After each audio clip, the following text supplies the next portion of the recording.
Hi everyone, it's Ahmed Hafez from Scholars Dental. It has been quite a while since I've made a news update video, so I'll be splitting this video into two.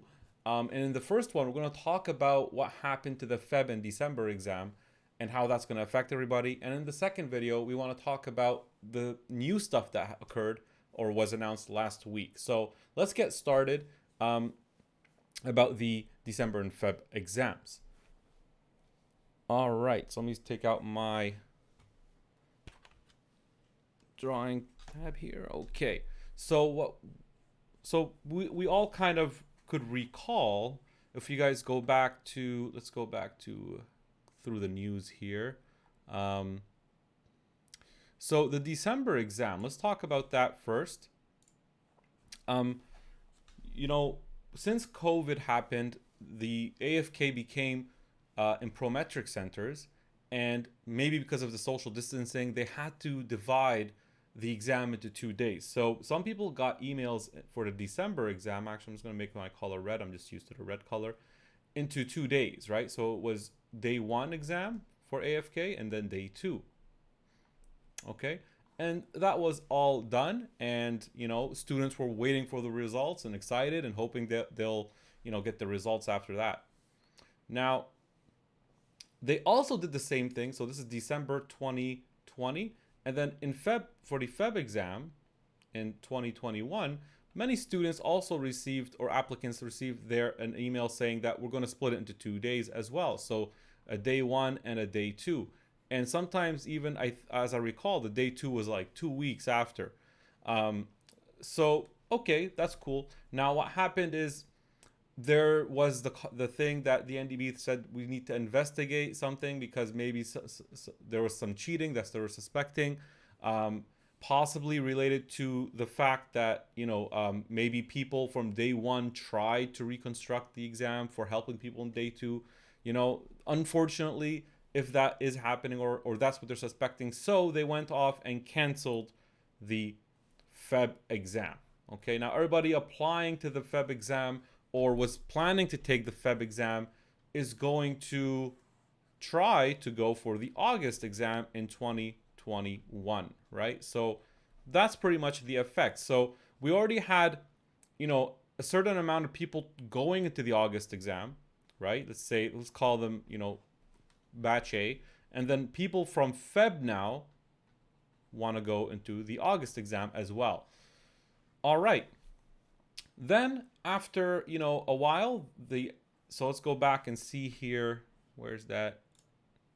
Okay, so that's what happened here. And the concept was they want to launch an investigation, and they probably need to, you know, create new questions and all, or different questions.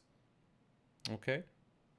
So let's go now to recently, where they decided to actually void the exam.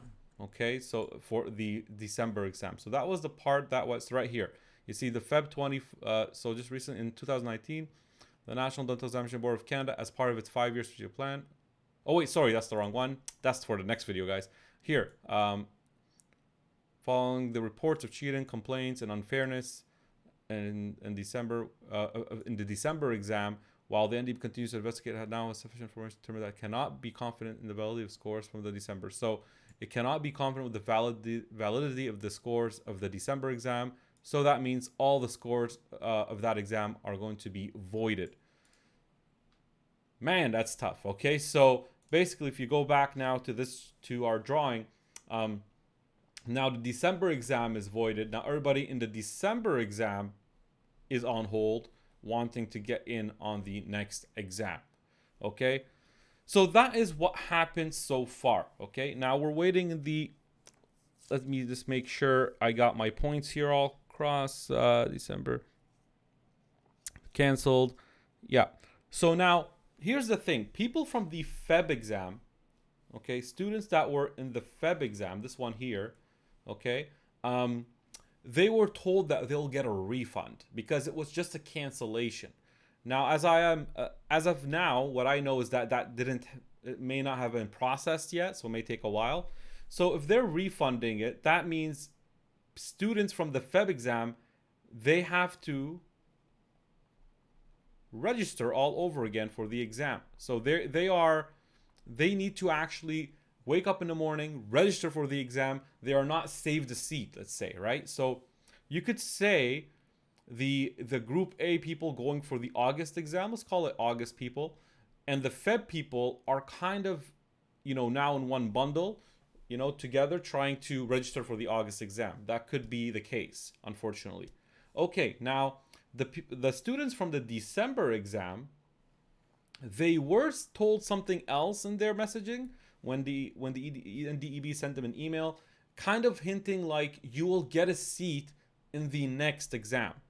Okay, so let's talk about this problem first. So that means possibly, and I don't know for sure, possibly the December students may get, a seat reserved for them.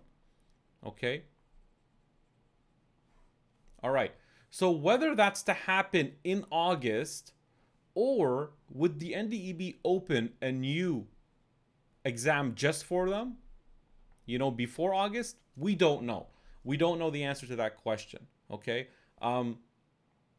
Now, we are trying to do, from Scholars Dental point, we're always trying to do what we can for our students that got voided in the December exam. We're trying to help them out. But again, you want to be prepared for both scenarios, right? So that's the case. I'm just trying to kind of, analyze this with everybody, because I hear a lot of misconceptions. Some people say, well, some students right now are saying, is it worth trying for the August exam because we're pretty much not going to get a seat? Well, we don't know that for sure, right? We don't know, are the December students going to take the seats in August, or are they going to have a different seat? We don't know. The NDEB could decide, hey, you have to register, first come, first serve. So we don't know, but it looks like from the way they're wording it that the December will get a seat for sure somewhere, like automatically without needing to re-register. It's just, is it in the August exam or is it in a new exam? Okay. So now the people in Feb and August are actually, you could kind of consider them in one pool together and kind of competing first come, first serve. Okay. In that case. So that's what's happening so far. Now, let's look at the situation. I just want to kind of clear some misconceptions, some things that don't make sense. Let's analyze a few things. Let me look at my notes here.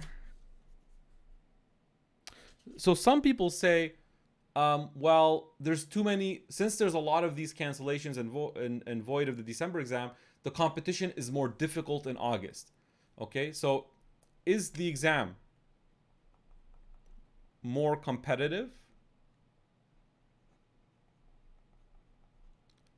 Okay, and the answer to that is simply no. That doesn't make sense. So just because there were more people lining up now to take the exam, right, it doesn't mean the exam itself is more competitive, because the capacity of how many people could take the exam may remain the same.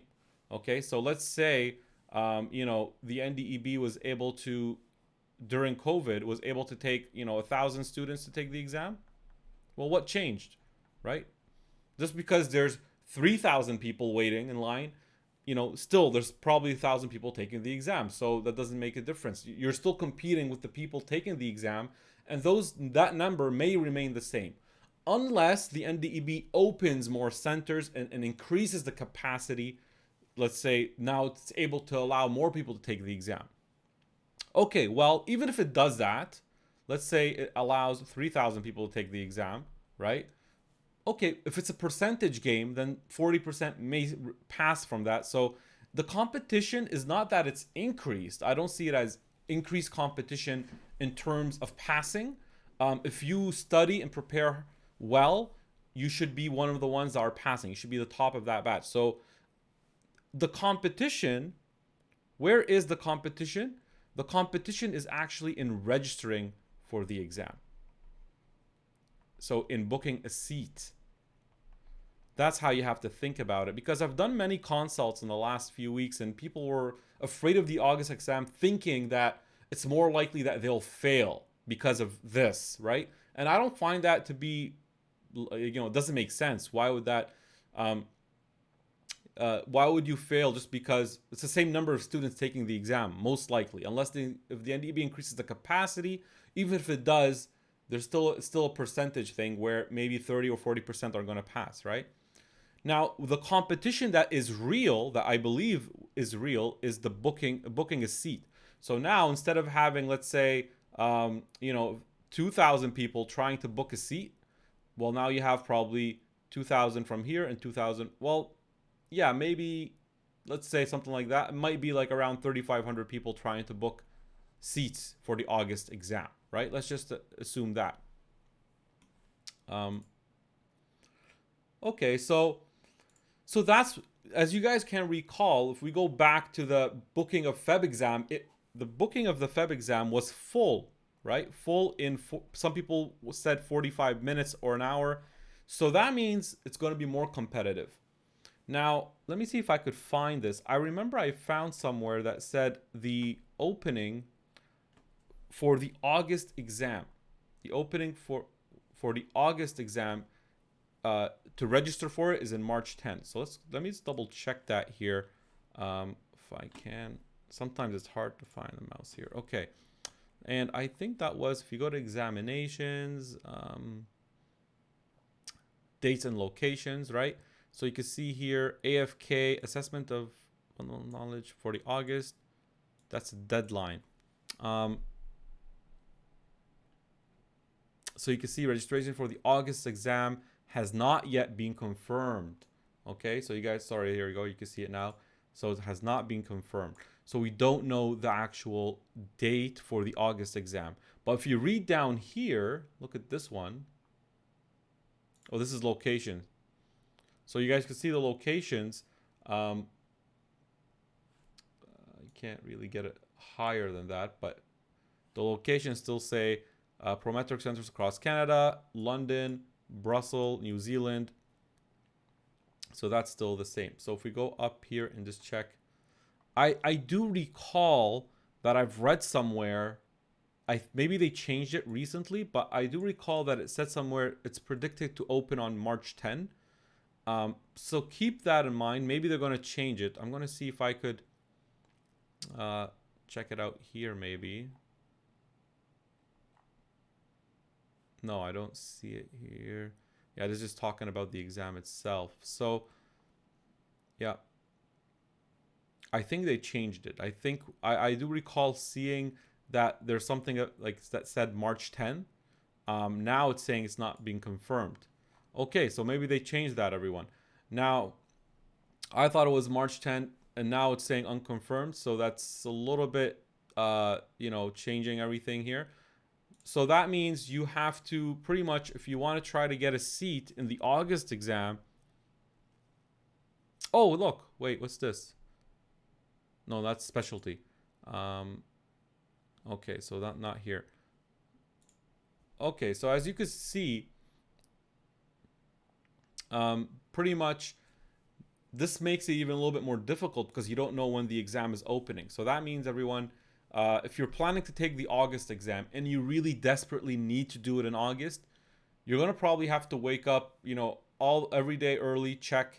You don't know when it's going to open. You have to check the registration if it's open and try to get the first seat. Okay, so that's unfortunate. A lot of people are not going to get into the August exam. Obviously, a lot of others are going to get into the August exam. But if you are desperate for the seat in August, then you have to wake up every day early to check if it's open and book it.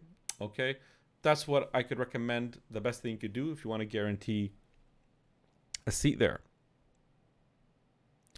All right.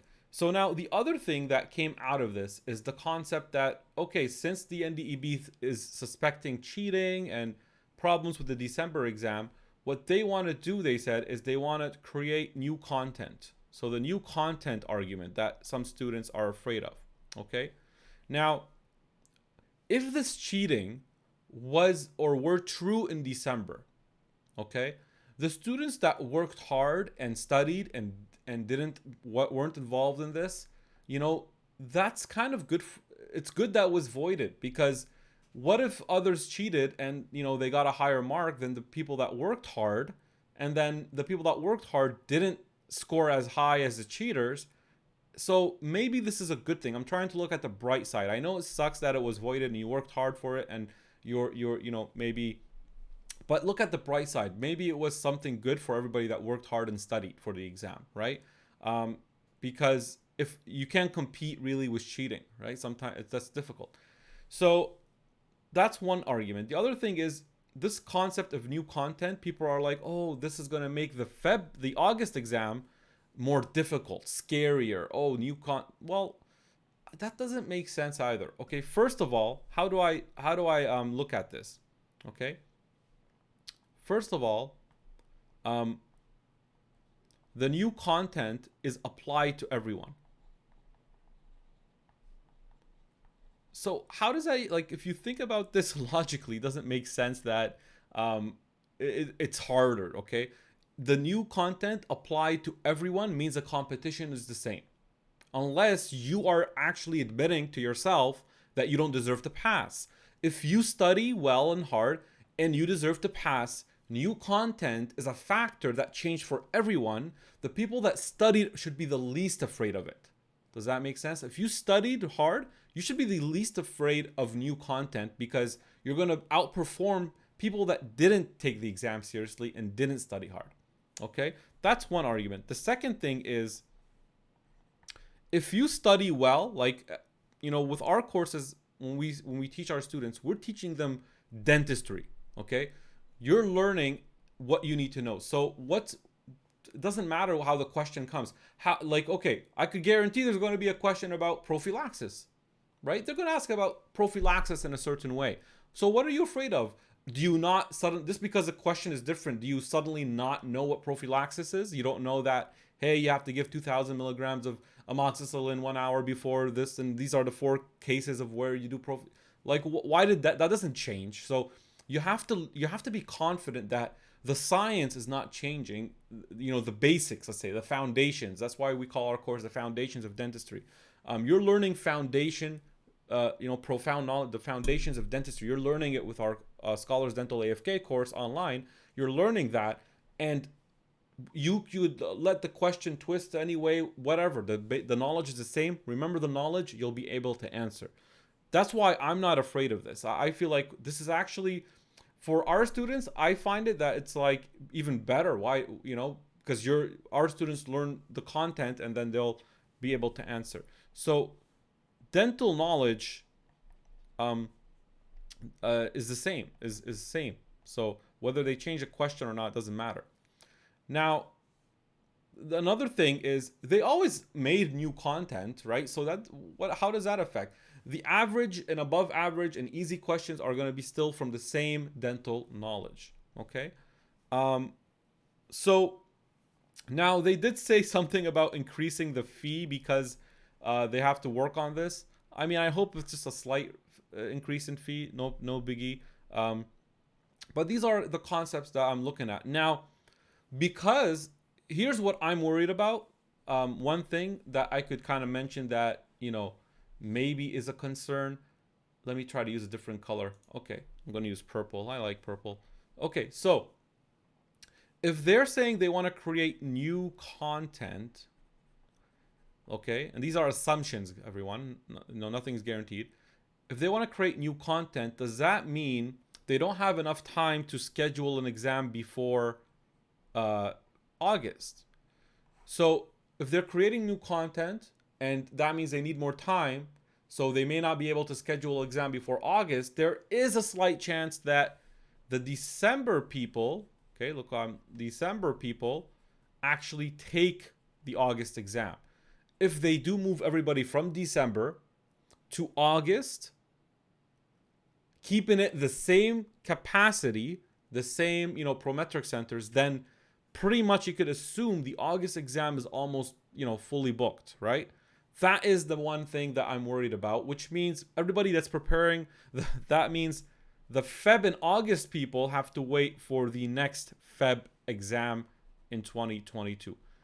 That is my concern. Now, there's 2 solutions for this. One is if they do open an AFK sudden exam before August for the December people, or if they increase the capacity of the August exam where they book more centers so that they allow, the December and some of these people here to get in the August exam. Those are so all this. I'm just kind of analyzing, putting this all out there. So those are the two things we want to wait and see what the NDEB does. Is the NDEB going to open an exam before August, or is it going to increase the capacity of the August exam? If the answers to those questions are both no, then most likely I think the August exam is going to be overtaken by the December students, which is, not that it's fair, right? Because those people already did the exam. And maybe actually what they'll do before the Feb exam, here's a third solution. They will maybe open kind of like an emergency or catch-up exam before Feb. So maybe they opened one, let's say August, September, October, November. Maybe they went in November and they did an emergency AFK to kind of reduce the backflow or the backlog of the AFK students. So that could be a solution. That's like a future solution, right? That they could solve, and they could take a big load from the August and Feb people. So that way it's less, people are less delayed. Whew, okay, so I think I kind of unpacked everything here. I just wanted to, discuss this out loud because I've been thinking about it, and people, and I've been doing a lot of consults with students, and they've been asking me, and I kind of unpack it like this. So again, that's my thoughts on it. I hope that was helpful for everybody. And let me see if there's anything I missed about this part. Nope. So again, don't be afraid of the concept of new questions. If you're studying well, that shouldn't affect you, and I don't think it will affect you. Unless you're a cheater, right? So that shouldn't affect you if you're studying well. So guys, if you have any concepts that you think, what do you think is going to happen? What do you think, would they make an exam before August? Would they just not do that? Would they increase the capacity? Would they do an emergency one after? Or would they just keep everything the same and, keep the backlog, the backlog happening? Who knows? So give me your opinion, and don't forget to watch the second news update video that will be discussing the exciting new announcement that the NDEB made last week. So I'll see you in that one, hopefully. And okay, have a good time. Have a good day. I'll see you then.